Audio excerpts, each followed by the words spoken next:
ये आईपीसी आपका सोमवार से ही चलेगी शाम को। अभी 2 दिन मान के चलिए सीआरपीसी ही चलाना पड़ेगा, क्योंकि थोड़ा अस्त व्यस्त इस समय है आदमी, और पढ़ने का मौका आईपीसी नहीं मिल पा रहा है। और बिना पढ़े भाई पढ़ाना, मैंने पढ़ा सकता है आदमी, लेकिन वो फ्लो नहीं बन पाएगा, क्योंकि बिना अध्ययन किए हुए तो सीआरपीसी ही आपका शनिवार तक सीआरपीसी ही चलेगी भाई। क्यों अब जबरदस्ती न किया जाए। सोमवार से आपका ये आईपीसी भी चलना शुरू हो जाएगी। तब तक सीआरपीसी में ही कुछ खींच दिया जाए ज़्यादा।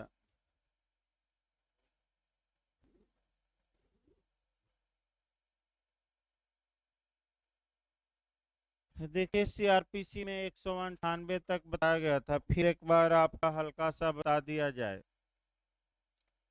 संज्ञान के बारे में आपका संज्ञान चल रहा था, तो संज्ञान के बारे में जो सामान्य नियम है वह आपका 190 से लेकर 194 में है। तो सामान्य, इधर बैठिए हो इधर, हाँ आगे बढ़कर बैठिए, खाली और थोड़ा आगे बैठिए, हवा लगे। संज्ञान या कॉग्निजेंस के बारे में आपका जनरल रूल बताया गया 190 से लेकर 194 सीआरपीसी की धारा में। और आपका ये बताया गया कि 190 में generally first class judicial magistrate अपराध का संज्ञान लेता है, या तो परिवाद पर, या पुलिस रिपोर्ट पर, या सुमोटो, या किसी की शिकायत या सूचना पर। आपका 191 नेचुरल जस्टिस का पालन किया गया। अगर स्व प्रेरणा से अगर लिया है आपका मने संज्ञान, यानी कि 190(1)(c के तहत, तो वह अभियुक्त को बताएगा कि अभियुक्त चाहे तो ये मामला दूसरे मजिस्ट्रेट के पास ट्रांसफर करा सकता है।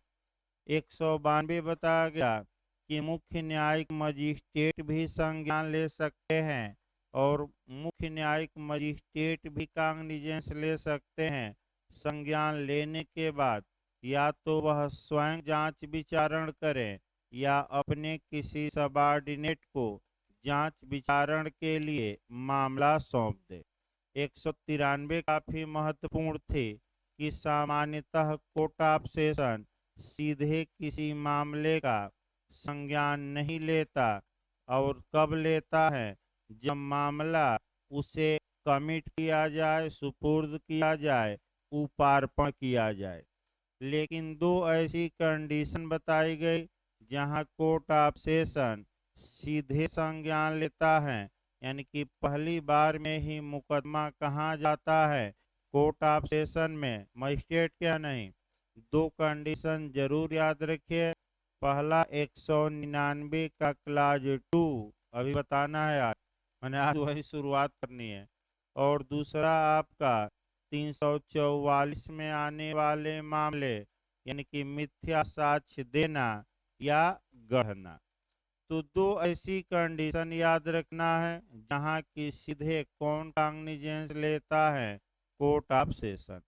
इसके बाद आपका 194 बताया गया कि कोर्ट ऑफ सेशन कॉग्निजेंस लेने के बाद, मैंने संज्ञान लेने के बाद, या तो स्वयं जांच विचारण करे, या अपने किसी अधीनस्थ को भी जांच विचारण के लिए सौंप सकता है। तो उसके नीचे कौन है? तो आपका एडिशनल सत्र न्यायाधीश है, असिस्टेंट सत्र न्यायाधीश है। एडिशनल मतलब अपर या अतिरिक्त सत्र न्यायाधीश, और उसके नीचे या असिस्टेंट मतलब कि सहायक सत्र न्यायाधीश। तो सत्र न्यायाधीश चाहे तो स्वयं मामला सुने, या इनको क्या कर सकता है? सौंप सकता है। इसके बाद आपका धारा 195 से लेकर 199 तक में कुछ कंडीशन बताई जा रही हैं, कुछ शर्तें बताई जा रही हैं।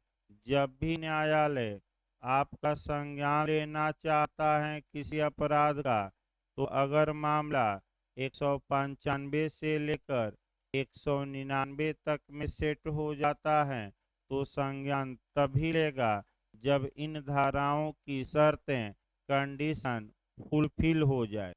ये जो शर्तें लगाई गई हैं आपका नीति परक शर्तें हैं। और जबकि समय परक शर्त पूछे अगर संज्ञान पर तो 468, और नीति परक सीमा पूछे तो 195 से 199।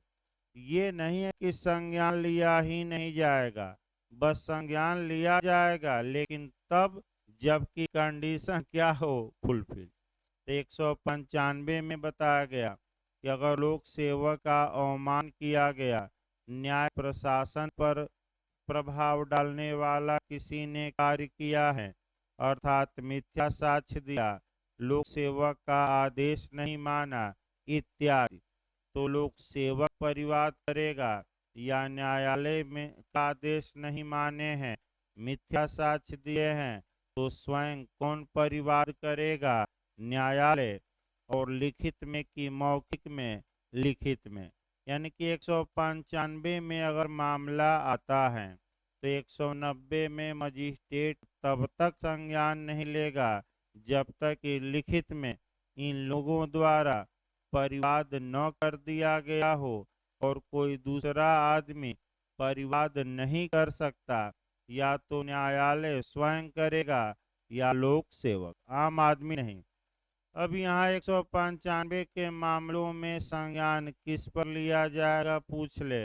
परिवाद पर कि पुलिस रिपोर्ट की स्वयं के ज्ञान पर, तो उपयुक्त सभी नहीं मारना है, केवल क्या मारना है, परिवाद। 196 बताया गया क्रिमिनल ट्रांसपेरेंसी के मामले में संज्ञान अगर 2 वर्ष से अधिक की सजा है उसमें, तो तभी लिया जाएगा जब सरकार द्वारा या जिला मजिस्ट्रेट द्वारा क्या दे दी जाए, मुकदमा चलाने की अनुमति। 100 आपका 97, अगर ऑन ड्यूटी किसी मजिस्ट्रेट ने, न्यायाधीश ने या लोक सेवक ने अपराध किया है, तो संज्ञान 190 में तभी लिया जाएगा जब या तो सरकार यानी कि केंद्रीय सरकार या राज्य सरकार या तो जब तक कि सरकार क्या न दे दे परमिशन। इसमें केस भी बताया गया डॉक्टर सुब्रमण्यम स्वामी वर्सेज मनमोहन सिंह एवं अन्य। तो आपका समय पिछली बार पूछा गया था कि कितने दिनों में आप अनुमति पर फैसला ले लीजिए, 4 माह। भाई बताया गया था, हो सकता है रिपीट कर दे। इसके बाद आपका कुछ अब अपवाद भी हैं, वो नहीं बताया जा रहा है। 198 बताया गया था, और 198 में आपका बताया गया कि विवाह से संबंधित अपराधों के मामले में संज्ञान तो परिवाद पर ही लिया जाएगा, और आपका सभी लोग परिवाद नहीं कर सकते, जो पीड़ित हैं वही कर सकता है। और 497 और 498 दो धाराओं से जो अपराध होता है उसमें केवल पति पीड़ित होता है, तो परिवाद केवल कौन कर सकता है, सामान्यतः पति। 497 को चूंकि कल ही बताया गया, सुबह भी बताया गया था, अभी बताया जाना है सुबह भी, कि अवैध घोषित कर दिया सुप्रीम कोर्ट ने। तो अब एक ही धारा बची जहां केवल पीड़ित कौन होता है, हस्बैंड, और वह धारा कौन है, आईपीसी की 498। ये याद रखें। देखिए तो आवाज जा रहे हैं ना ऑनलाइन में, फोन बहुत। एक बार चेक करिए ऑनलाइन में हो, देखिए आपका। देखिए तो हाँ वीडियो दिखा है, बड़े वाले इसमें। ऐसा तो नहीं है ना वीडियो, नहीं छोटा नहीं तो हेलो, आ रहे हैं ना, चलिए ठीक है। देखिए आपका फिर एक बार देखिए 198 भी पूछा गया झारखंड में।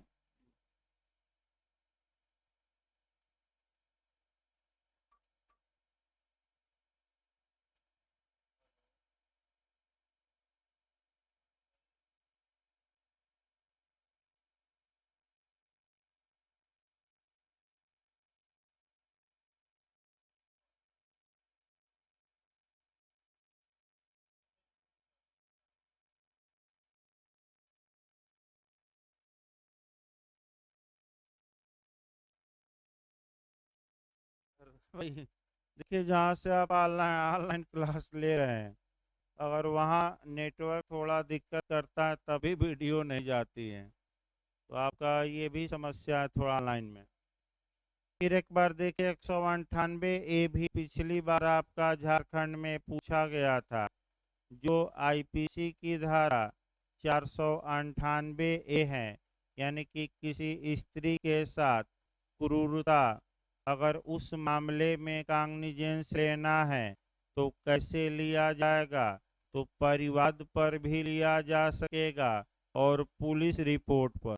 यानी कि इसका मतलब ये हुआ कि क्रूएल्टी के मामले में एफआईआर भी हो सकती है, और पुलिस जब 173(2) में रिपोर्ट भेजेगी, पुलिस रिपोर्ट, उस पर भी संज्ञान, या आप कोर्ट में जाकर क्या करिए, कंप्लेंट करिए, उस पर भी संज्ञान। तो दोनों मार कर आना है। पिछली बार झारखंड में पूछा गया था कि क्रूरता के मामले में संज्ञान किस आधार पर, परिवाद पर, पुलिस रिपोर्ट पर, दोनों में से किसी पर, इनमें से कोई नहीं तो क्या मारना है, दोनों में से किसी पर, परिवाद पर भी और पुलिस रिपोर्ट। इसके बाद आपका ये बताया गया 198 भी अभी बताना है, आदमी खोज नहीं पाया, कि अगर विवाहिता स्त्री है और पत्नी है, पत्नी की एज 18 वर्ष से कम है, उसके साथ आप रिलेशन बनाते हैं तो ये दुराचार माना जाएगा। लेकिन पत्नी कितने साल के अंदर परिवाद करे? 1 साल के अंदर, ज़्यादा नहीं। तो 1 साल के अंदर इसको किस सहित हम बताएंगे। अब आइए आपका 199। 199 जब भी पढ़िए, आपका थोड़ा एरिया देखा जाए कि कौन कौन सी एरिया कवर करनी है, और तब 199 शुरू किया जाए। 199 से आपका मेंस में भी क्वेश्चन बनता है, इंटरव्यू में भी और प्री में। तो जब आप 199 पढ़ेंगे तो देखिए, आपका सीआरपीसी की कौन कौन सी धारा पढ़नी है। आपका 237 पढ़ेंगे, फिर आपका 244 से लेकर 250 पढ़ेंगे। यानी कि आपका सीआरपीसी की अब ये सभी धाराएं एक साथ पढ़ा दी जाएंगी। यानी कि भले ट्रायल न पढ़ा जाए, लेकिन 237 तो आपका पढ़ाना ही पड़ेगा। इसके बाद जब आप ये 199 पढ़िए तो आईपीसी की भी कुछ धाराएं पढ़नी पड़ेंगी, और जो आईपीसी की धाराएं हैं वह अध्याय 21 पढ़ना पड़ेगा। अध्याय 21 का मतलब डिफमेशन, यानी कि मान हानि। तो मान हानि के लिए आपका 499 आईपीसी से कहाँ तक प्रावधान है? 502। इसके बाद चूंकि मानहानि में आपका करेक्टर पर ही अटैक होता है, ख्याति पर ही अटैक होती है, यानी कि चरित्र या सील पर मुख्य सील विवादित होता है कि इनका सील अच्छा है कि इनका सील बुरा है। यानी कि करेक्टर विवादित होता है किस मामले में? डिफमेशन के मामले में। तो करेक्टर को लेकर जहाँ जहाँ एविडेंस में प्रावधान है, वह प्रावधान भी इसी समय पढ़ना चाहिए। और दो धाराएं कम से कम, आपका एविडेंस की धारा 12 और एविडेंस की धारा कौन सा? 55। मैंने पूरा एविडेंस न पढ़ के कम से कम दायरा सीमित में रखा हूँ। कम से कम आप दो धाराएं साक्ष्य नियम की पढ़ेंगे।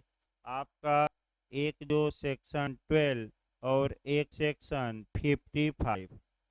अब देखिए, पहले आपका डिफमेशन बताया जाए, तब आपका 199 शुरू करने के पहले जो आपका आईपीसी में प्रावधान है, जो आपका कह सकते हैं कि एविडेंस में प्रावधान है, पहले उन हाँ, संविधान का अनुच्छेद भी पढ़ना है। 19, अनुच्छेद 19, आपका क्लाज 2, अनुच्छेद 19 का क्लाज 2 भी आपको पढ़ना है। यहाँ से भी गवर्न किया जाएगा हल्का सा।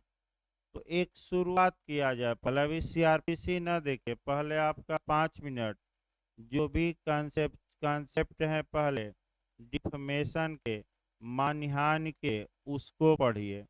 और एक क्वेश्चन आपका निश्चित आता है जो बिहार एपीओ में इस बार आया था, वह प्री का बता दिया जाए यहाँ से कि आईपीसी की धारा 499 में कुल कितने अपवाद हैं। 5, 6, 7, 8, 9, 10, तो कुल कितने अपवाद हैं? 10। अब अगला क्वेश्चन आपका बनेगा कि ये अपवाद साधारण बचाव हैं कि विशिष्ट बचाव हैं? तो साधारण नहीं बल्कि विशिष्ट हैं। तो पहले आपका शुरुआत किया जाए भाई, एकदम शुरुआती दौर से डिफमेशन से किया जाए। उसके पहले आप बोलने की आज़ादी यानी कि स्पीच एंड एक्सप्रेशन की भी स्वतंत्रता देखिए।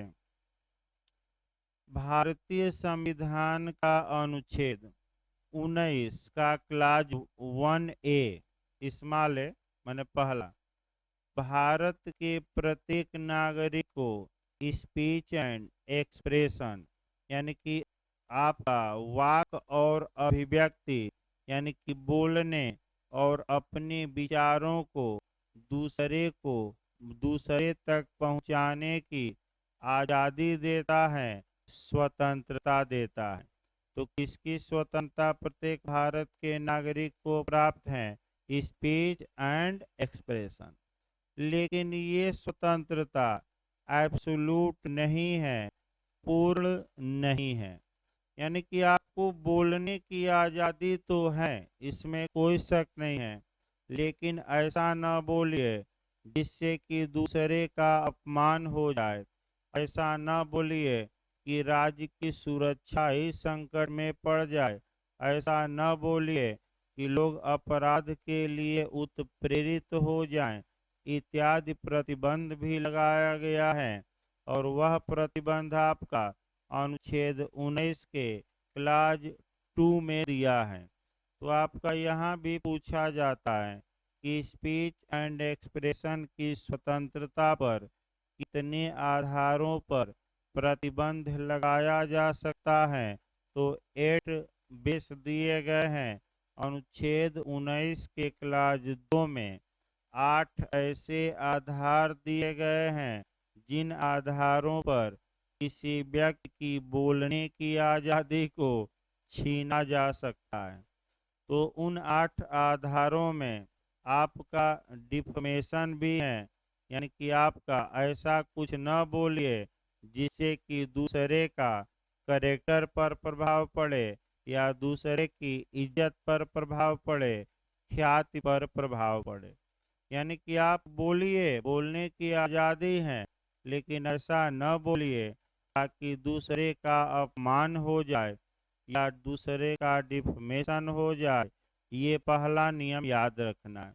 अतः जो डिफमेशन है वह आपका अपकृत्य भी है, अपराध भी है। ये बिहार में पूछा गया था। अपकृत्य है इसका मतलब कि आप सिविल वाद दायर करके जो व्यक्ति आपका डिफमेशन किया है उसके खिलाफ सिविल वाद दायर करके मुआवजा वसूल सकते हैं। और अपराध है का मतलब कि आईपीसी की धारा अध्याय 21 में 499 से लेकर और 502 तक में इसे दंडनीय बनाया गया है। 499 सेक्शन में मानहानि की परिभाषा दी गई है, जबकि 500, 501 और 502 में दंड का प्रावधान है। तीनों धाराओं में समान दंड है, सादा कारावास 2 वर्ष तक का या जुर्माना या दोनों। मैंने 500, 501 और 502 में दंड की मात्रा समान है। तो अब अगला क्वेश्चन बिहार का 4-5 क्वेश्चन भाई इसमें निकल रहा है। बिहार में ही आया कि अगर कोई कार्य माने अपकृत्य और अपराध दोनों है तो कौन सी कार्यवाही की जा सकेगी? केवल सिविल, केवल क्रिमिनल, दोनों, इनमें से कोई नहीं। तो दोनों कार्यवाही कनकरेंट हो सकती हैं, समवर्ती हो सकती हैं।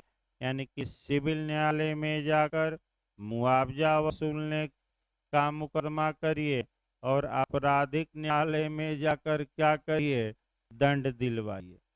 ये आप याद रखिएगा, कनकरेंट कार्रवाई बिहार का ही। अब आइए मानहानि की परिभाषा देखा जाए। डिफमेशन मानहानि दो शब्दों के मेल से बना है, एक मान और दूसरा हानि। तो जब कोई व्यक्ति आपका किसी दूसरे व्यक्ति के मान को, मान को मतलब सम्मान को, सम्मान को मतलब ख्याति को नुकसान पहुंचाता है, तो उसे हम डिफमेशन कहेंगे। ये नुकसान या तो अपमान वचन द्वारा, यानी कि मुख से बोले गए शब्दों द्वारा, या अपमान लेख द्वारा, यानी कि लिखित में किया जा सकता है।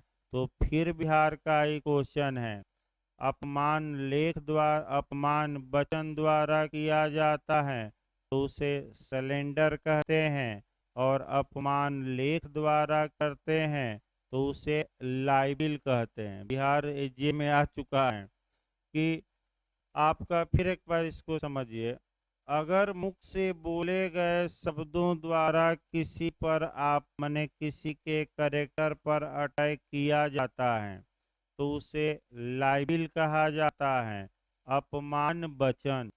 और ये अगर लिख कर अगर किया जाता है तो ये आपका, नहीं देखिए, आपका लिख कर किया जाए उल्टा हो गया, फिर एक बार सीधा किया जाए।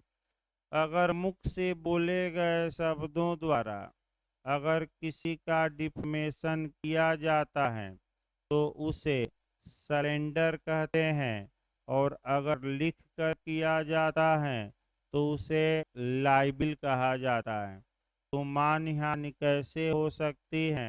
अपमान वचन द्वारा भी, अपमान लेख द्वारा भी, दोनों, इनमें से कोई नहीं। तो आपका क्या जवाब रहेगा? दोनों। इसके बाद आपका अगला देखना है, धारा 44 आईपीसी से अब कोरिलेट करिए। धारा 44 में क्षति को परिभाषित किया गया है, वहां से एक लाइन जोड़ना है। क्षति में बताया था कि क्षति दो प्रकार की होती है, एक वैध और एक अवैध। वैध क्षति कब होगी? जब 76 से लेकर आईपीसी 106 तक में मामला आ जाएगा और इसके बाहर चला जाए तो वह क्षति इलीगल होगी, और इलीगल क्षति को ही धारा 44 में क्षति माना गया है, वैध को नहीं। अब आपका इलीगल क्षति में किसको किसको नुकसान हो सकता है? शरीर को, आपका संपत्ति को, आपका मन को, और ख्याति को। तो यहाँ जो डिफमेशन में किसको नुकसान पहुँचता है? आपका मन को, कि शरीर को, कि संपत्ति को, कि ख्याति को? तो ख्याति को। यानी कि ख्याति की क्षति आपका किस अपराध में होती है? आपका मानहानि में। अब तुरंत एविडेंस में थोड़ा देखना है, यानी कि करेक्टर या चरित्र या गुडविल या ख्याति या प्रसिद्धि, ये आंख से दिखाई देती है कि नहीं? हाथ से छू सकते हैं कि नहीं? बताइए तो। नहीं। तो कैसा फैक्ट है, फिजिकल की मेंटल? आपका सुबह बताया गया था कि जिनका ज्ञान इंद्रियों द्वारा नहीं किया जा सकता वह मेंटल फैक्ट, और जिनका किया जा सकता है वह फिजिकल। तो ख्याति बताइए, अमुक व्यक्ति की अमुक ख्याति है, यह एक कैसा तथ्य है? आपका मेंटल फैक्ट, मानसिक दशा, भौतिक नहीं है। तो मानसिक दशाओं को साबित कैसे किया जाएगा? और मानसिक फैक्ट को साबित करने के लिए साक्ष्य में धारा 14 और 15 दो स्पेशल धाराएं बनी हैं, जो मन की दशा इत्यादि को कैसे साबित किया जाएगा स्पेशली रूप से बताती हैं। अब आइए, चूंकि करेक्टर पर अटैक होता है मानहान में, तो आपका करेक्टर पर अटैक होता है तो इसके लिए लास्ट में एविडेंस की दो धाराएं पढ़िएगा, एक 12 और दूसरा 55। देखिए आपका धारा 12 ये कहती है कि नुकसानी के वादों में आप यानी कि जिसमें न्यायालय से क्या मांगी गई है, नुकसानी। नुकसानी के वादों में न्यायालय नुकसानी की रकम अवधारित करने में समर्थ हो सके, इस मामले में सभी तथ्य सुसंगत यानी कि सभी घटनाओं को आप साक्ष्य में क्या कर सकते हैं, पेश। कौन सी धारा है, 12। अब ये है कि जो करेक्टर नुकसानी की रकम को बढ़ा दे या ऐसा किसी पक्षकार का करेक्टर जो नुकसानी की रकम को घटा दे, या ऐसा जो करेक्टर है सील है यानी कि आपका ख्याति और स्वभाव है, इसको भी साक्ष्य में हम पेश कर सकते हैं कि नहीं, कर सकते हैं। और ये जाएगा धारा मामला 55 यानी कि 55। तो याद रखे भाई, किस में जाएगा मामला, 55 में। जो ऐसा सील जो रकम को क्या करे, या तो बढ़ा दे या क्या करे, घटा दे, जो किसी को मिलनी चाहिए। तो अब आगे बढ़ा जाए। चूंकि मानहानि आपका कह सकते हैं कि अपराध भी हैं और अपकृत भी हैं, तो अब तक के ज्यादातर मामले अपकृत के ही बताए गए। अब अपराध के बताया जाए तो एक मानहानि कराया जाए, तभी तो आपका कुछ माने आगे बढ़ा जाए। तो मान लीजिए ए ने बी को कहा कि तुम सबसे बड़े भ्रष्टाचारी हो और इस मामले में तुमने धन को हड़पा है, और ये इल्जाम अगर झूठा है तो ये मानहानि की कोर्ट में आएगा। वक्रोक्ति भी मानहानि में आती है। आपका एलएलएम में पूछा गया था, इनोंडो इनोंडो का मतलब वक्रोक्ति। वक्रोक्ति माने दो अर्थी शब्द, यानी कि आपका उन शब्दों का अर्थ दो निकल सकता है, उसी को वक्रोक्ति कहते हैं। जैसे कि बनारस में मैं उदाहरण बताता हूँ, क्या गुरु क्या हालचाल है, तो वहाँ एक गुरु का मतलब बहुत बड़ा गुंडा माफिया, और एक गुरु का मतलब सम्मानित व्यक्ति। ये वक्रोक्ति। और आपका कमेंट बाजी लास्ट में तब आपका शुरू किया जाए सीआरपीसी, आपका कमेंट बाजी भी की जाती है। जैसे कि मान लीजिए ए कहता है कि बी को मैं अच्छी तरह से जानता हूँ, ये थोड़े कभी जीवन में चोरी कर सकता है, ये घड़ी थोड़े चुराया होगा, मैं तो इसे बहुत अच्छी तरह जानता हूँ। यानी कि आपका कहने का मतलब ये निकला कि यही घड़ी चुराया है। आपका मानहानि माना जाएगा कि नहीं, माना जाएगा। तो आगे बता जाएगा आईपीसी में भाई, उतना डिटेल में बहुत लंबा चैप्टर है, 10 अपवाद हैं जहाँ की अभियुक्त अगर मानहानि का मुकदमा होता है तो आपका अपना बचाव ले सकता है। आपका किन अपवादों में, 10। तो कुल मिलाकर मानहानि की परिभाषा 499 में दी गई है। और अगर 499 वाला अपराध होता है तो ऐसी दशा में कांग्निजेंस न्यायालय कैसे लेगा, इसका विशेष उपबंध सीआरपीसी की धारा 199 में किया गया है।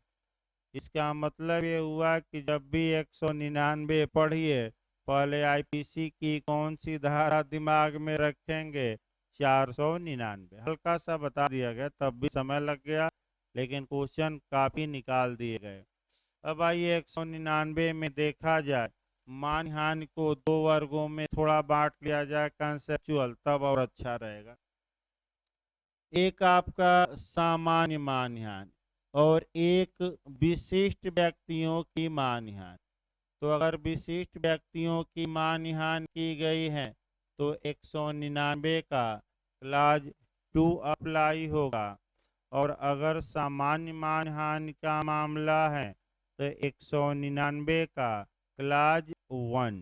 फिर एक बार समझ लीजिए, तोड़ दिया जाता है बैरक।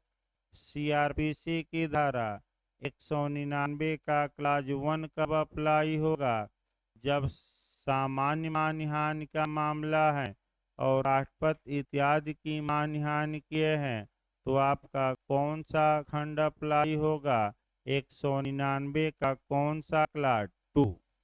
अब इसमें आपका बैरक देखिए और तब आपका एक एक शब्दों को समझाया जाए। भाई भूमिका में भी समय लग गया काफी, आपका विस्तृत मानहानि का चैप्टर ही ऐसा है कि देखिए 199 निकाल लीजिए भाई।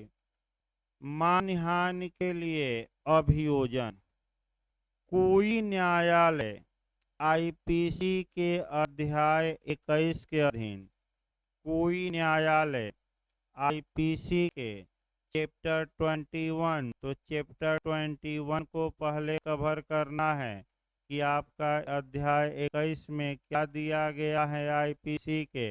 तो डिफमेशन दिया गया है किस धारा से किस धारा तक अभी बताया गया, 499 से 502 तक। अध्याय 21 के अधीन दंडनीय अपराध का संज्ञान ऐसे अपराध से व्यथित किसी व्यक्ति द्वारा किए गए परिवाद पर ही करेगा, अन्यथा नहीं। यानी कि इसका मतलब ये हुआ, फिर एक बार समझिए कि डिफमेशन के मामलों में पहला ये हुआ खंड 1 में कि संज्ञान किस पर लिया जाएगा, परिवाद पर कि पुलिस रिपोर्ट पर कि स्वयं के ज्ञान पर, तो केवल और केवल कंप्लेंट पर। यानी कि आप न्यायालय में जाकर परिवाद करिए, एफआईआर नहीं होगा, पुलिस अन्वेषण नहीं करेगी, जाकर आप क्या करना पड़ेगा आपको? परिवाद, पहला नियम। दूसरा, परिवाद कौन कर सकता है मानहानि के मामलों में? पूरा समाज कर सकता है कि केवल पीड़ित या आहत या केवल वह व्यक्ति कर सकता है जिसकी मानहानि हुई है? तो क्या बैरक लिखता है कि किसके परिवाद पर ही संज्ञान लिया जाएगा? किसी भी व्यक्ति के कि केवल व्यथित व्यक्ति के? व्यथित यानी कि जो पीड़ित है, जिसकी मानहानि हुई है। तीसरा आपका नियम ये देखना भी, परंतु देखिए, लेकिन अगर व्यथित व्यक्ति यानी कि जिसकी मानहानि की गई है वह 18 वर्ष से कम आयु का है, अथवा इडियट या जड़ है, अथवा पागल है, या रोग या अंग शैथिल्य के कारण परिवाद करने में असमर्थ है, या ऐसी स्त्री हैं जो स्थानीय रूढ़ियों और रीतियों के अनुसार लोगों के सामने आने के लिए विवश नहीं की जानी चाहिए, वहां उसकी ओर से कोई अन्य व्यक्ति न्यायालय की इजाजत से न्यायालय में परिवाद कर सकता है। यानी कि इसका मतलब ये हुआ कि अगर जिसकी मानहानि की गई है उसकी एज 18 वर्ष से कम है, या वह जड़ है, या पागल है, या रोग या अंग शैथिल्य के कारण न्यायालय में परिवाद करने में स्वयं असमर्थ है, या किसी स्त्री का मानहानि की गई है और जो स्थानीय रूढ़ियों के अनुसार, रीतियों के अनुसार, कस्टम के अनुसार लोगों के सामने नहीं आती है, तो इनकी ओर से परिवाद कोई अन्य कर सकता है, लेकिन किसकी इजाजत लेकर? न्यायालय की। अब आपका फिर एक बार कंसेप्ट बनाइए भाई। देखिए मानहानि के मामले में आप अब दंड की मात्रा पर गौर करिए, क्योंकि आपका खंड 2 से नियम बदलेगा। तो खंड 1 में पहले नियम देखा जाए, क्योंकि 2 में मामला आएगा तो वहाँ थोड़ा नियम बदल जाएगा। देखिए, अब सामान्य मानहानि के मामले में दंड की मात्रा पहले पकड़ना है, तो हमने बताया 500 धारा 501 और 502 में तीनों धाराओं में दंड की मात्रा समान है और वह सादा कारावास 2 वर्ष तक का या जुर्माना या दोनों। अब आइए, जब यहाँ कारावास 2 वर्ष तक का है तो ऐसी दशा में ये दंड तो फर्स्ट क्लास जुडिशियल मजिस्ट्रेट ही दे सकता है, यानी कि प्रथम वर्ग न्यायिक मजिस्ट्रेट ही दंड इसमें दे सकता है। अतः सामान्य मानहानि के मामलों में आप कंप्लेंट करेंगे, परिवाद करेंगे, तो कहाँ करेंगे? प्रथम वर्ग न्यायिक मजिस्ट्रेट के समक्ष 199 के क्लाज 1 के तहत। तो कहाँ परिवाद किया जा सकता है? प्रथम वर्ग न्यायिक मजिस्ट्रेट, क्योंकि वह अधिकतम कितनी सजा दे सकता है? 3 साल। और मानहानि में सजा ही कितनी है? 2 साल। पहला नियम याद करना है। दूसरा नियम ये याद करना है कि चूंकि मानहानि में 2 साल का दंड है, तो संज्ञान की समय सीमा यानी कि समय परक सीमा लगाई गई है सीआरपीसी की धारा 468 में मैं बताया। फिर एक बार लिस्ट याद करिए। अगर किसी अपराध में केवल जुर्माना है तो कितना दिन के अंदर संज्ञान ले लेना चाहिए? 6 माह। अगर 1 वर्ष या उससे कम का दंड है तो संज्ञान की समय सीमा 1 साल, और 1 साल से अधिक किंतु 3 साल तक दंड है तो संज्ञान की अधिकतम समय सीमा 3 साल। तो मानहानि में बताइए, तो भाई सामान्य मानहानि का मामला है, दंड की मात्रा 2 साल है, तो संज्ञान कितने दिनों के अंदर ले लेना चाहिए? 3 साल। ये सामान्य मामला बताया गया। यानी कि अगर आम आदमी की मानहानि की गई है तो ऐसी दशा में मामला फर्स्ट क्लास जुडिशियल मजिस्ट्रेट के यहाँ जाएगा। जाकर डायरेक्ट आप कंप्लेंट करेंगे। कंप्लेंट कोई नहीं कर सकता, पीड़ित करेगा। अगर पीड़ित भाई पागल हैं या 18 से कम है इत्यादि, तो उसकी ओर से कोई अन्य कर सकता है। लेकिन किसकी इजाज़त लेकर? न्यायालय की। और कितने दिनों के अंदर परिवाद कर देना चाहिए? आपका अपराध किए जाने के कितने दिनों के अंदर? 3 साल। क्योंकि ऐसे मामलों में संज्ञान की समय सीमा कितनी निकली? 3 साल। क्योंकि 2 साल दंड है तो आपका 1 से 3 साल के बीच में आएगा, तो संज्ञान की समय सीमा आपका 3 साल हुई।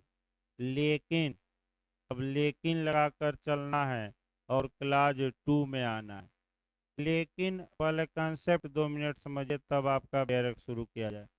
लेकिन अगर कुछ माननीयों की मानहानि हुई है, जैसे कि राष्ट्रपति हो गया, राज्यपाल हो गए, कोई मंत्री हो गए, लोक सेवक हो गए या प्रशासक हो गए, जब वो ऑन ड्यूटी कार्य कर रहे हैं तो उनकी किसी ने डिफमेशन कर दी, तो उनके पास दो विकल्प हैं।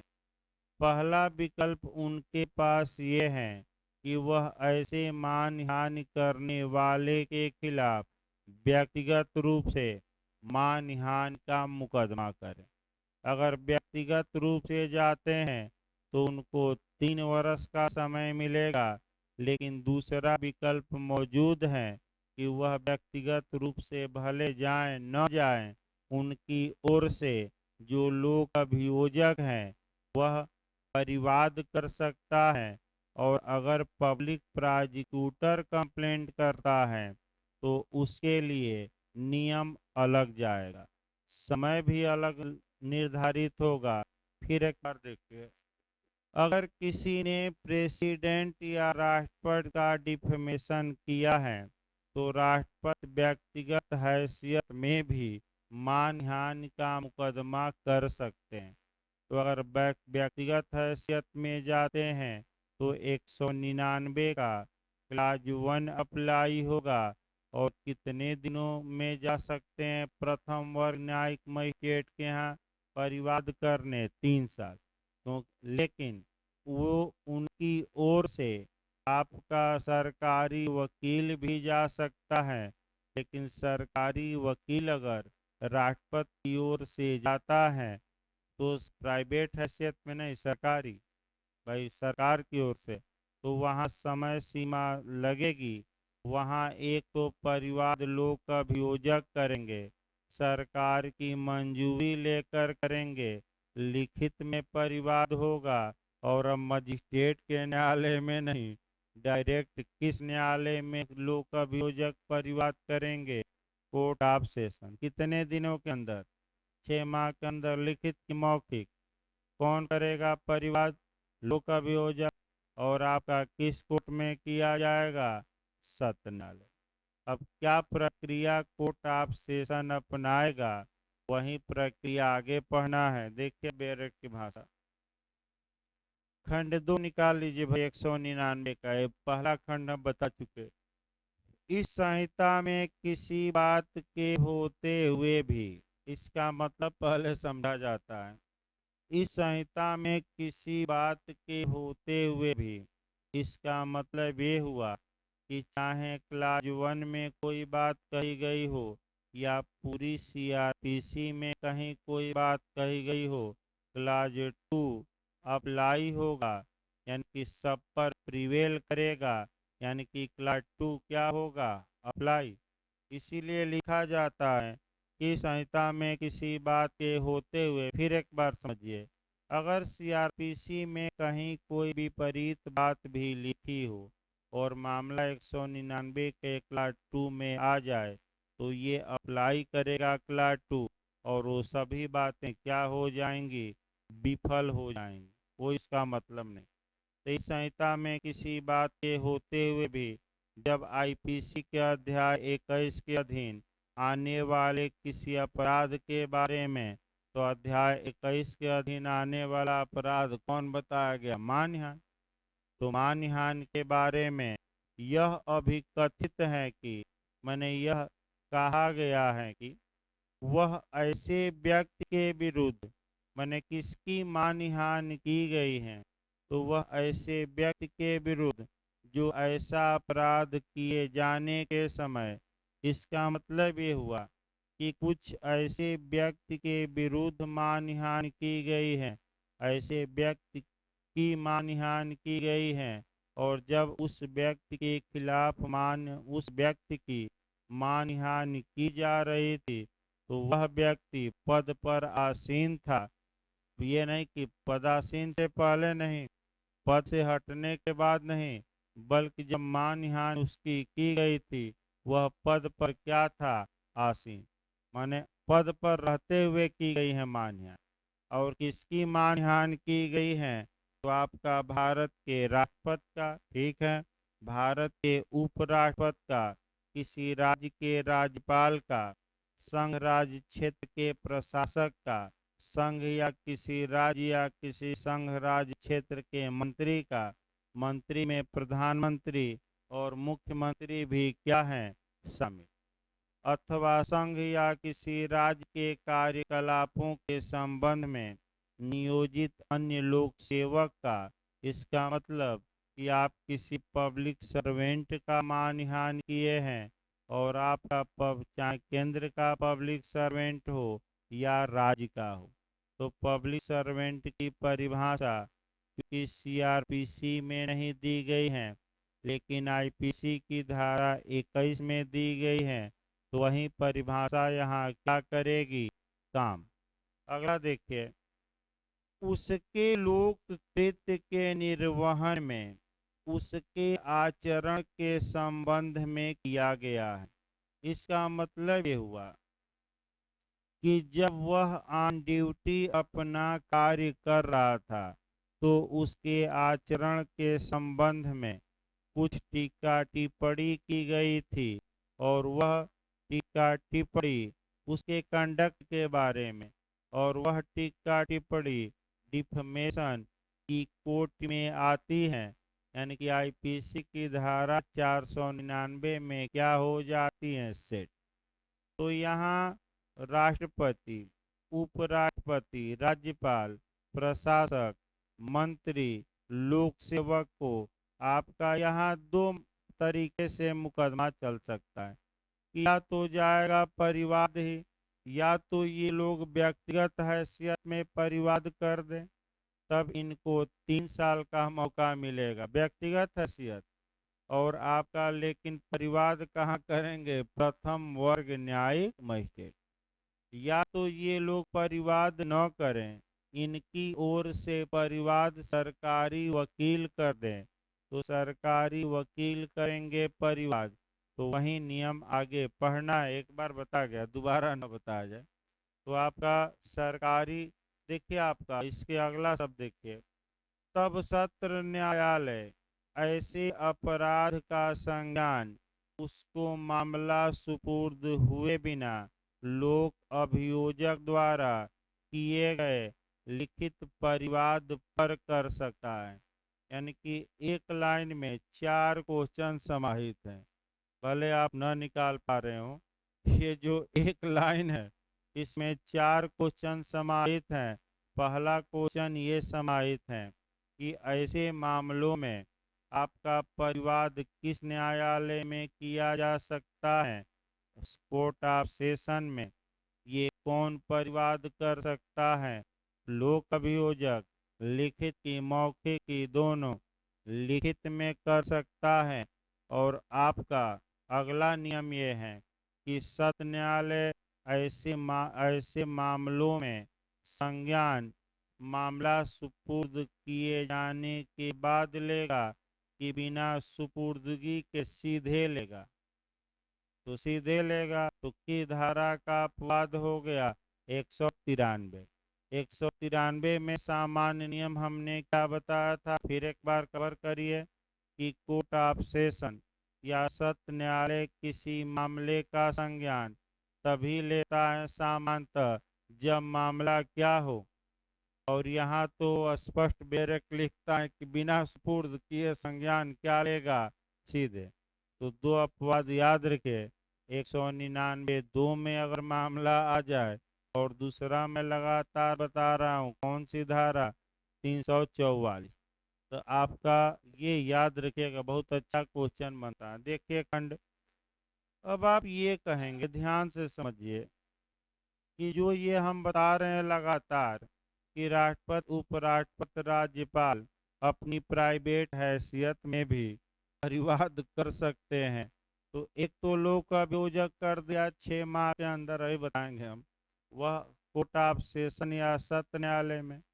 तो क्या ये इन लोगों का अधिकार बाधित हो जाएगा कि बना रहेगा? बना रहेगा। ये नहीं कि सरकार कर दी है तो ये शांत बैठेंगे, इन लोगों का अधिकार बना रहेगा। तुरंत वह खंड पढ़ लेना है जहाँ से ये दर्शित होता है कि ये लोग आपका कह सकते हैं कि जो व्यक्तिगत हैसियत में इन लोगों का परिवाद करने का अधिकार है वो छीनेगा नहीं, भले लोक अभियोजक ने कहाँ परिवाद कर दिया हो, कोर्ट ऑफ सेशन। वह खंड तुरंत पकड़िए और लास्ट खंड आइए, खंड 6। लास्ट खंड देखिए भाई, आपका क्लास 6 देखिए। इस धारा की कोई बात किसी ऐसे व्यक्ति के जिसके विरुद्ध अपराध का किया जाना अभिकथित है, उस अपराध की बाबत अधिकारिता वाले किसी मजिस्ट्रेट के समक्ष परिवाद करने के अधिकार पर या ऐसे परिवाद पर अपराध का संज्ञान करने की ऐसे मजिस्ट्रेट की शक्ति पर प्रभाव नहीं डालेगी। इसका मतलब ये हुआ कि जिन लोगों की मानहानि की गई है, आपका राष्ट्रपति इत्यादि, भले उनके लिए कौन सत्र न्यायालय में चला गया, लोक अभियोजक, लेकिन ये लोग प्राइवेट हैसियत में कहाँ जाकर परिवाद कर सकते हैं, मजिस्ट्रेट के पास। और मजिस्ट्रेट ऐसे परिवाद पर मानहानि के मामलों में क्या ले सकता है, संज्ञान। अब इसके बाद एक समस्या और आती है, ध्यान से देखिए, सुप्रीम कोर्ट का डिसीजन के आधार पर है कि अगर लोक अभियोजक ने सत्र न्यायालय में परिवाद कर दिया, वहां भी संज्ञान ले लिया गया, और ऐसे लोगों ने व्यक्तिगत हैसियत में मजिस्ट्रेट के सामने परिवाद कर दिया, मजिस्ट्रेट भी संज्ञान ले लिए, और दोनों न्यायालय में एक ही अपराध के लिए मुकदमा शुरू हो गया। तो ये मामला सुप्रीम कोर्ट तक गया कि किसको रोका जाए, ये कहीं सीआरपीसी में कहीं वर्णित नहीं है। तो सुप्रीम कोर्ट ने ये कहा कि या तो कोर्ट ऑफ सेशन के समक्ष मुकदमा चलेगा या मजिस्ट्रेट के समक्ष, दोनों मुकदमे एक साथ पैरल नहीं चलेंगे। अब उच्चतम न्यायालय ये डिसाइड कर ले, ये भी कह सकता है कि हमारे यहाँ न चल के कौन मुकदमा चलेगा, आपका मजिस्ट्रेट के यहाँ या अपने यहाँ ही मुकदमा चला ले। लेकिन कहीं इस समस्या का समाधान नहीं दिया है। लेकिन सुप्रीम कोर्ट का डिसीजन ये है कि कहीं एक जगह ही मुकदमा चलेगा, दो मुकदमे नहीं, या तो मजिस्ट्रेट के यहाँ या कहाँ, सत्र न्यायालय, क्योंकि एक ही अपराध है और आपका दो जगह मुकदमा चलना ठीक नहीं है। देखिए खंड 3, देखिए भाई, आपका उपधारा 2 में निर्दिष्ट ऐसे प्रत्येक परिवाद में वे तथ्य जिनसे अभिकथित अपराध बनता है, ऐसे अपराध का स्वरूप, ऐसी अन्य विशिष्टियां वर्णित होंगी जो अभियुक्त को उसके द्वारा किए गए अभिकथित अपराध की सूचना देने के लिए उचित रूप से पर्याप्त हैं। यानी कि परिवाद में लोक अभियोजक क्या लिखेंगे, तो सब कुछ बातें ठीक ठीक ढंग से क्या करें, लिख दें, ताकि सब कुछ क्लियर हो जाए कि अभियुक्त ने कब अपराध किया, कौन कौन से शब्द बोले, ये सब परिवाद में लिखा जाएगा कि नहीं, लिखा जाएगा। इसके बाद खंड 4 आ जाइए। उपधारा 2 के अधीन लोक अभियोजक द्वारा कोई परिवाद, अगर ऐसा व्यक्ति राज्यपाल है राज्य का, या राज्य सरकार का मंत्री है, या राज्य में नियोजित लोक सेवक है, तो किसकी, आपका पूर्व मंजूरी से ही लोक अभियोजक परिवाद करेंगे, तो आपका जवाब रहेगा राज्य सरकार।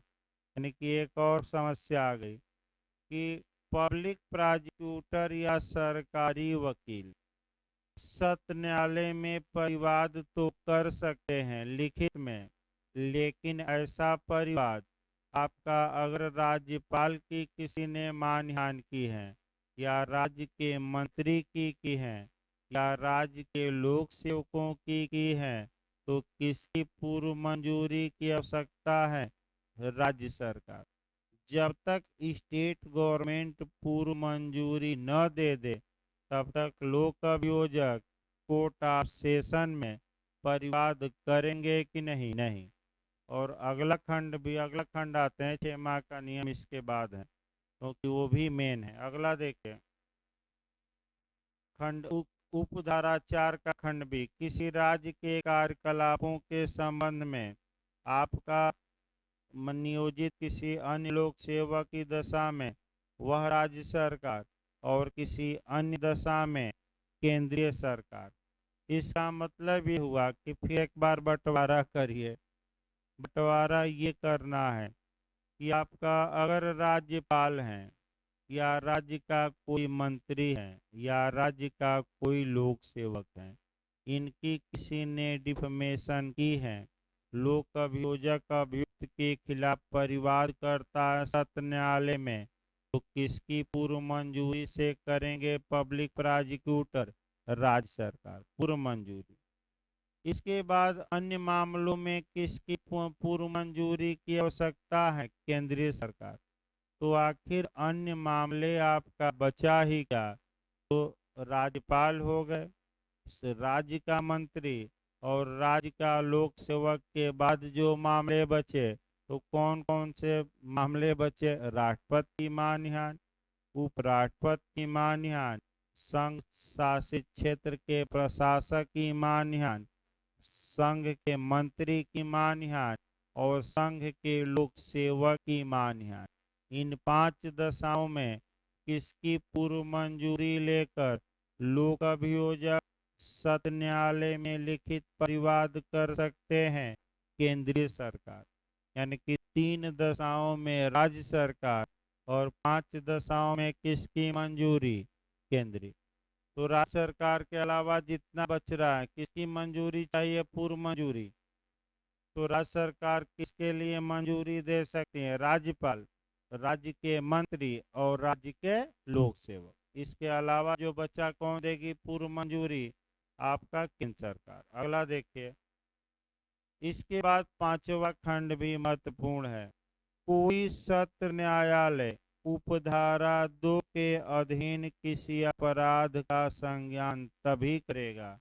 तो उपधारा 2 पहले पढ़िए, अभी बताया गया।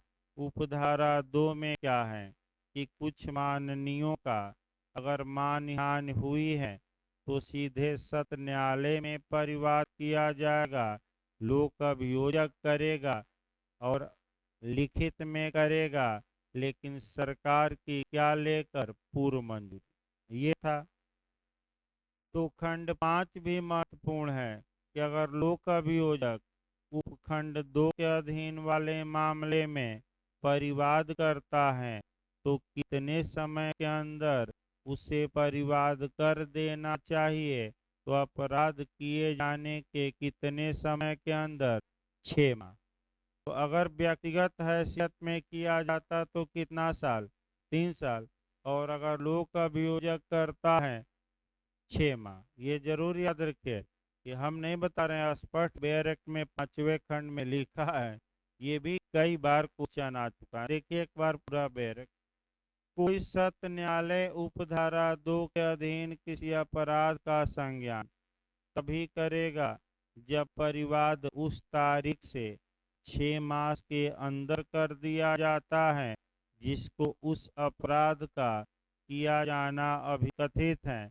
यानी कि कुल मिलाकर लोक अभियोजक कोर्ट ऑफ सेशन में लिखित परिवाद करे, लेकिन अपराध किए जाने के कितने माह के अंदर?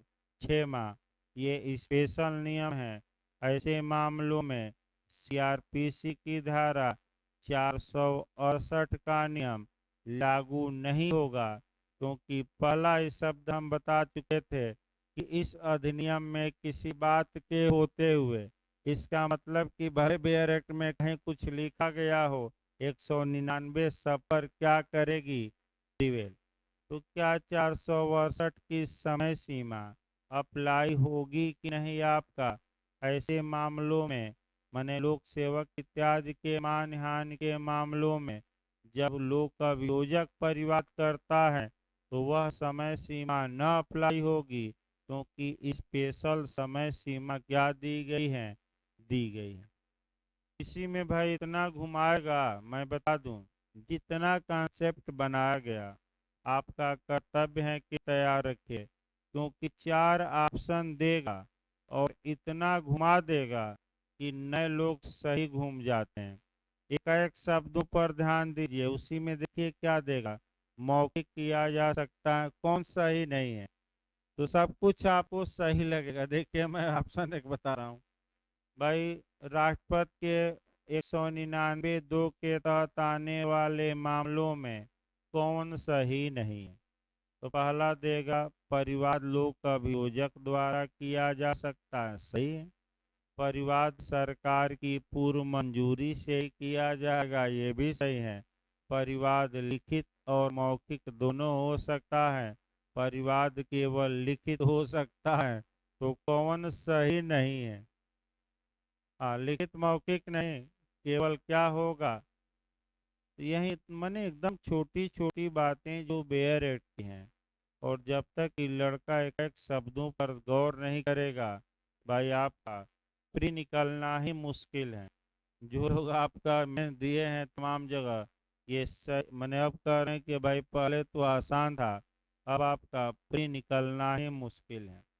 तो 191(2) के तहत आने वाले मामलों में जो प्रोसीजर दिया गया है वह 237 में दिया गया है। तो किस सेक्शन में दिया गया है? 237। 237 कब लागू होगी? सबके लिए नहीं। जो मामले आपका किस में आ जाएंगे? 199 के किस क्लाज में? टू। तो फिर आपका 199 का क्लास टू, फिर कहानी 4-5 बार तो दोहराई गई, फिर एक बार दोहराना पड़ेगा। मने माननीयों की मानहानि की गई, लोक अभियोजक पर विवाद किया, डायरेक्ट कहाँ किया? Court of session. कितने दिनों के अंदर? 6 माह। और लिखित में कि मौखिक? लिखित में किसकी पूर्व मंजूरी से? सरकार की पूर्व मंजूरी से।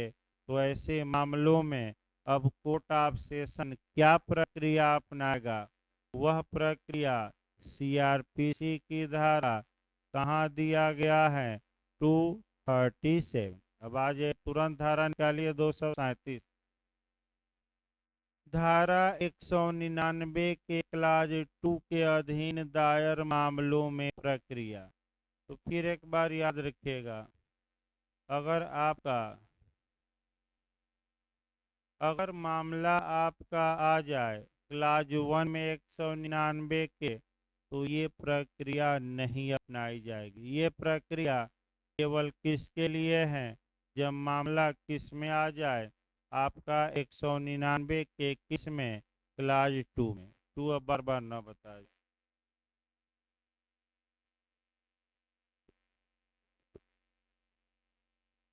हेलो,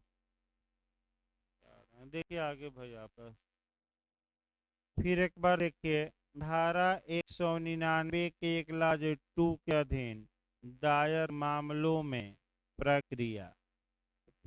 देखिए पहला खंड, धारा 199 की उपधारा 2 के अधीन अपराध का संज्ञान करने वाला कोर्ट ऑफ सेशन मामले का विचारण मजिस्ट्रेट के न्यायालय के समक्ष पुलिस रिपोर्ट से भिन्न आधार पर संस्थित या दायर किए गए वारंट मामलों के विचारण की प्रक्रिया के अनुसार करेगा।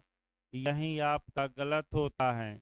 हमें लगता है कि ये क्वेश्चन बहुत ज़्यादा पूछा जाता है। अब एक कंसेप्ट बनाना है, तब आपका इसको बताना है।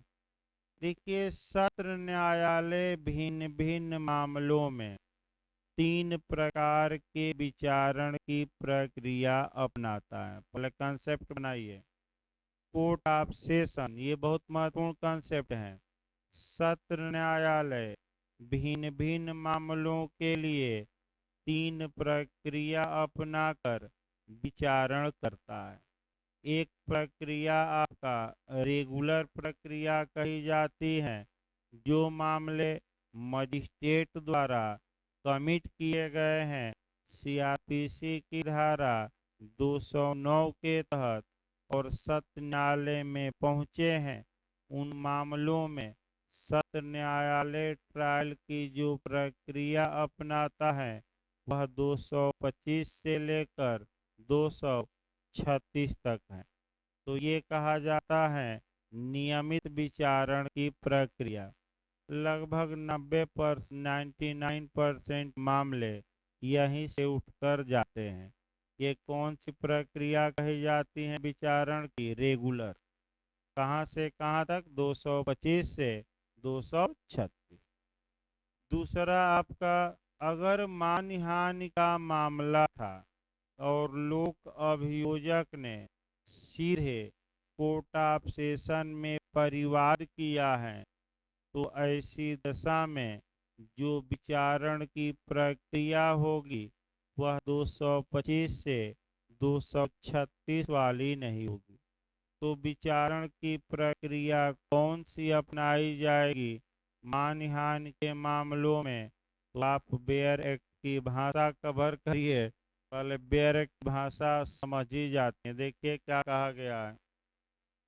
मजिस्ट्रेट के न्यायालय के समक्ष पुलिस रिपोर्ट से भिन्न आधार पर दायर किए गए वारंट मामलों के विचारण की प्रक्रिया, यानी कि वह मानहानि के मामलों में विचारण के लिए कोर्ट ऑफ सेशन वह प्रक्रिया अपनाएगा जो मजिस्ट्रेट अपनाते हैं, वारंट मामलों में अपनाते हैं, और वारंट मामले ऐसे होते हैं जो पुलिस रिपोर्ट पर दायर हो कि पुलिस रिपोर्ट से भिन्न आधार पर दायर हो।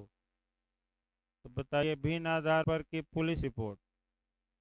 तो अब आइए, वारंट मामलों के विचारण की प्रक्रिया जो दी गई है अब उसको तोड़ना है। तो भिन्न आधार याद रखें, पुलिस रिपोर्ट पर जो मामले हैं उस आधार पर नहीं। तो वारंट मामलों के विचारण की प्रक्रिया 238 से लेकर 250 तक में दी गई है। अगर पुलिस ने 173(2) के तहत रिपोर्ट भेजी है तो ऐसे मामले में 238 से लेकर 243 धारा प्रक्रिया दी गई है। और अगर पुलिस रिपोर्ट से भिन्न आधार पर दायर मामला है, यानी कि परिवाद पर या स्वयं के ज्ञान पर, पुलिस रिपोर्ट के बाहर कौन गया? दो ही तो, कौन कौन? या तो परिवाद या पुलिस या सुमोटो। इसके लिए प्रक्रिया 244 से लेकर 247 तक दी गई है। अभी निर्णय नहीं, पहले प्रक्रिया। यानी कि सत्र न्यायालय मानहानि के मामलों में कौन सी धारा में दी गई प्रक्रिया अपनाता है? तो फिर एक बार समझिए, जो प्रक्रिया मजिस्ट्रेट अपनाते हैं, वारंट मामलों में अपनाते हैं, और पुलिस रिपोर्ट पर दायर मामलों से भिन्न मामलों में। तो वारंट मामलों में मजिस्ट्रेट जो पुलिस रिपोर्ट पर प्रक्रिया अपनाता है वह 238 से कहाँ तक? 243।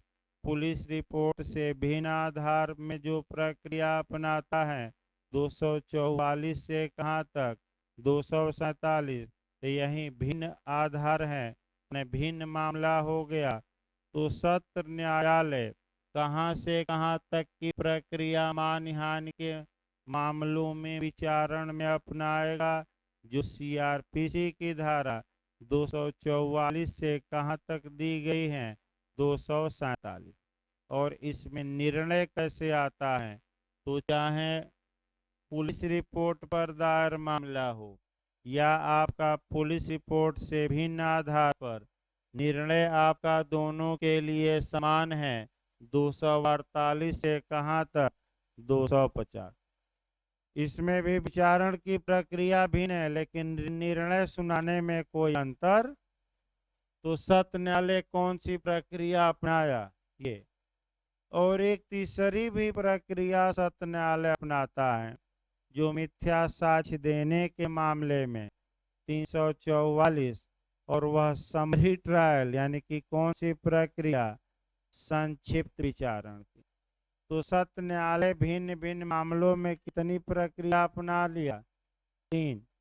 याद रखिएगा, एक नियमित, दूसरा मानहानि माननीयों की, और तीसरा कौन सा हुआ आपका? जिसमें कि मिथ्या साक्ष्य देना। कल इसको बताएंगे थोड़ा। कल आप थोड़ा पढ़ कर आइएगा, अभी स्पीड बढ़ेगी भाई आपका सीआरपीसी की।